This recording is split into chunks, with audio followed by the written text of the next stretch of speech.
Okay, so this is a follow-up to my last video of what is a BPO. This follow-up is basically going to talk about the fundamentals of a BPO. This is basically the strategy I use to come up with value. It's also strategies used by appraisers, and it should be the strategy used when a CMA is pulled as well. So the concept here is I want to talk about three different things. Bracketing, I want to talk about location, I'm going to talk about lot size. And basically all three of these things tell the story about the subject. So when we tackle evaluation, we obviously want to find something that's most like your property, that's most like the subject.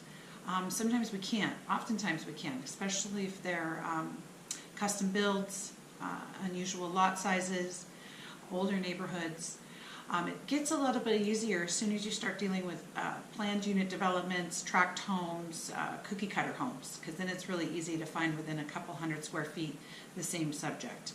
Bracketing is basically finding a property that's a little bit bigger and a little bit smaller than the subject you're looking at, and ideally exactly the same. And that is above ground GLA. That's above ground gross living area. That's your square footage. Does not include the basement. If there is a finished basement, then we try and tell the story. We try and bracket it with a similar property with a similar size basement. Similar type and style of basement as well. We also like to, I forgot to mention age. Age is another way of telling the story. We try and stay within 10 years of the subject. I try and stay within 5 years of the subject. And you only go outside of that 5-year range if you really have something that's unique and difficult to find something like it.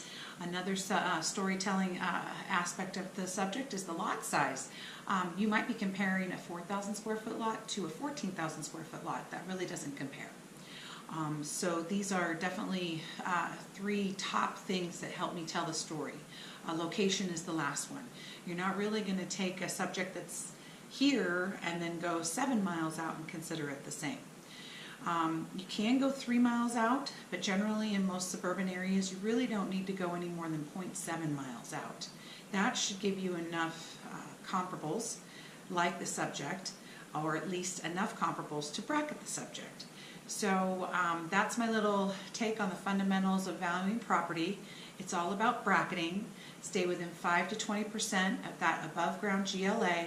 Stay under a mile if it's a suburban area or urban area, and stay within 5 to 20% of that lot size, and please stay within or under 10 years, at least 5 years of age. That's how I do my valuations, and I look forward to providing you a valuation soon, and I hope you have a very good day. Thanks. Goodbye.